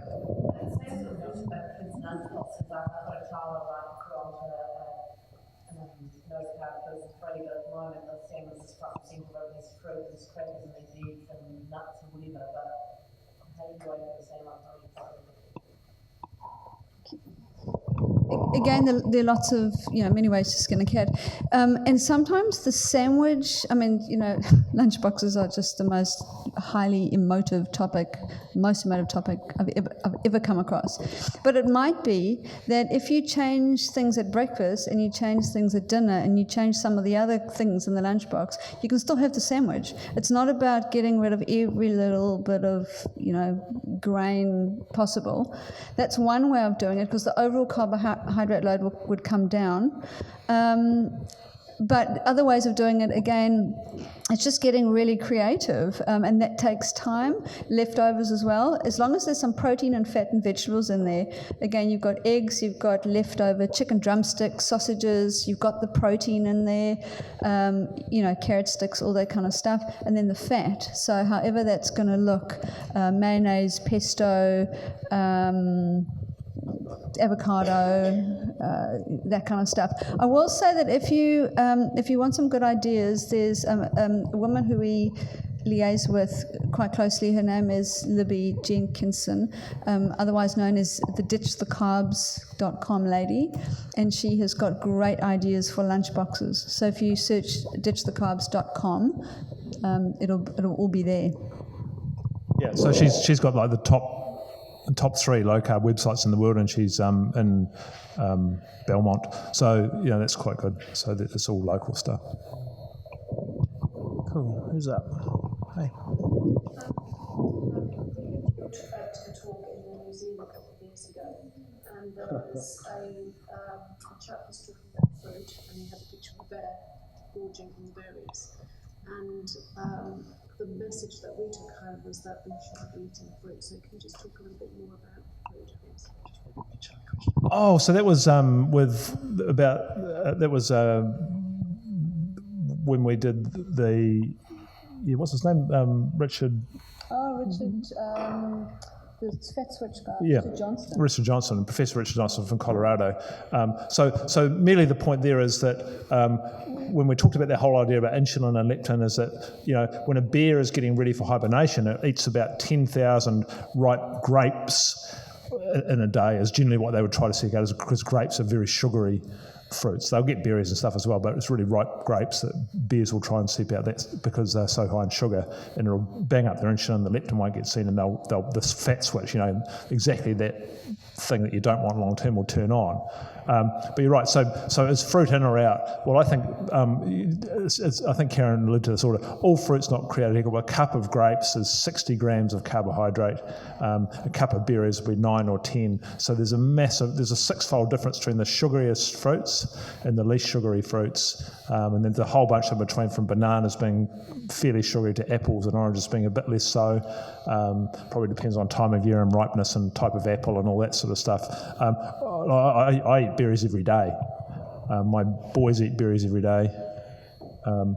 But I can't remember the last time I really bothered eating grapes. Not because I don't like grapes, it's just I'd just rather eat something else because it's got less sugar in it. Yeah, I think the whole fruit thing is interesting, and if you want to make this sustainable, which we all do, right? It's about thinking, I want to cut the carbohydrate down. Okay, if you're coming towards summer and you love berries and strawberries and blueberries, and then persimmon season, and you just love these things, then your carb intake might go up a little bit during that season because you want to indulge in a bit of fruit. You'll cut down other things that are high in carb for that few months, and then when it gets back to boring apples and oranges over winter, well then you'll go with your frozen berries that you can do in the freezer. There's so many people that go, I don't eat bananas anymore. I'm like, really? I mean, I do, but not every single day, 5 at a time. You can have whatever fruit you want. You need to think about overall load and overall quantity. And that message was about having so much fruit because it was seasonal to get fatty liver for hibernation. Unfortunately, we've got so much carbohydrate accessible to us all the time, so we don't need, we don't go into hibernation, and we just need to make sensible choices with fruit and not overload the carb, because it's sugar. Okay, team, we've got about 5 minutes left. There's a question down here. Beneficial in better plans Oh yeah, I'm glad that we wanted to talk about that and just completely slipped our mind. So this is the idea where you won't eat for a while, and it could be. So the shortest form of fast is an intermittent fast. So you just over a 24-hour period, you might eat dinner one night and then you don't eat dinner again till the next night. Or you might compress it so you eat dinner, then you don't have food again until 3 in the afternoon. And that sort of, again, runs counter to what you've heard, right? It's like, well, I'm missing breakfast most of the morning of the day, you're kidding me, you guys serious, like everything else you say, it's ridiculous. So the good news about that is it gives a lot of people a chance for their insulin to come down, their blood sugar to come back to normal, to get into a fat-burning mode for a good period of the time. And people tend not to they'll eat more in that period than they otherwise would have, but they don't make up what they would have eaten if they just ate 3 meals. So that's the first. Can I just say, if you find that you are one of those people that do make up, then it might not be for you. Just something to mention. Yeah, I mean, frankly, I find missing breakfast quite convenient sometimes because I can just leave. Is that in the book? Yeah. Oh, no. And then the next one is to go, well, you start down this path and you get curious. So it's like, I haven't spent a single day in my life without eating anything. What would, I did the 40-hour famine, but actually I ate barley sugars the whole time, so it doesn't really count. So what would happen if I just didn't eat for a whole day? And then you do it and you're like, oh, I was fine. In fact, by the end, I was feeling quite energized. You go, actually, what would happen if it was like, virtually every religion does some form of fasting, and they might do 3 and 5 day ones. What happens if you go 3 days and you go, oh, actually, it was sort of weird to start with, especially the first dinner time. Next morning, I was a bit hungry, and then strangely that hunger disappeared, and then I was, mentally really sharp. Surprisingly, I might go for 5 days, and now you're getting out there. People are going, you go to barbecue. I'm not eating for 5 days, and you're like, what? Slightly weird. I mean, a lady here said, I just did a 10-day, and I'm like, oh man. It's perfectly possible to miss eating food and be perfectly fine. It's obviously not sustainable, but you see all these changes in a whole bunch of things. So the thing to understand is when you're eating food, especially with carbohydrates, so you generate a state called being anabolic. You need to have that occasionally because anabolic is how you grow. Your muscle cells divide, you build new cells. Obviously you have to have that. But the problem is that most modern humans are only ever in that state. They never go to the other state, which is called being catabolic. When you're catabolic, what happens is cells don't divide, and they go about a bit of a clean-up technique. They sort of do an internal vacuum. They tidy up all the bits of damage. They go down the DNA and repair all the damage. So any cells that were marginal get self-killed off. So you end up with a sort of clean-up phase. And in fact, some of the cancer experts in the US are saying now, if you wanted to starve off cancer, what you do is you have a 5-day fast once or twice a year. Now that's not proven, but it's certainly feasible as an interesting strategy. So I really support the idea as at least some sort of self-experience. So, every modern human should know what it's like not to eat, and strangely you turn smart, not stupid. In fact, I wrote good portions of some of that book while not eating. That's what you think.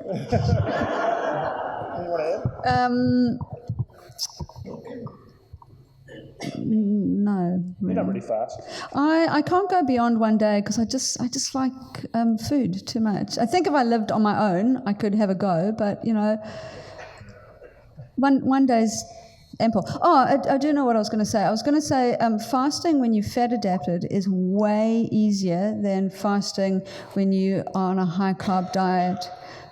Because you've got a different fuel source that you're using and you don't get that hangry feeling. So this way of eating lends itself to fasting in some shape or form, whether it's intermittent or any longer.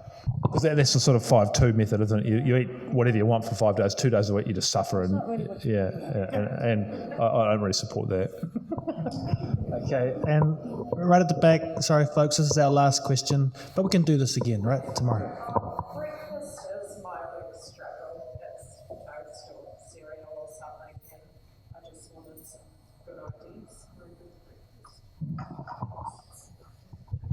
Well, I'll just tell you what I had for the last 3 days. So this morning I had yogurt. I have that straight up full fat stuff, and I just added some sort of chopped up nuts into there and some berries. The day before that I had scrambled eggs with veggies cooked in them, and I can't remember the day before that. Yeah, so I have the yogurt, berries, or some kind of fruit in the sort of nutty mix or a dollop of peanut butter, nut butter, or something on it. So that's one of my go-tos. You could also do a smoothie. It depends on what your routine is in the morning. If you've got time, then cooking some eggs or some vegetables would be ideal. If you don't have time, think about being organised. So boil 10 eggs, or however many eggs on the weekend, and have a couple of boiled eggs with some avo, tomato, cheese, drizzle with olive oil, something like that. You could do a smoothie, and you could also make something like little omelette muffins on the weekend. So you can just, Monday morning, pop it in the microwave, have it with a chunk of avocado. Now, there's actually lots that you can do. There's chia seed puddings, which are dead easy to make. Chia seeds in coconut milk overnight in the fridge, and then have it with some berries. Lots of ideas. You know the ideas. It's just about planning ahead.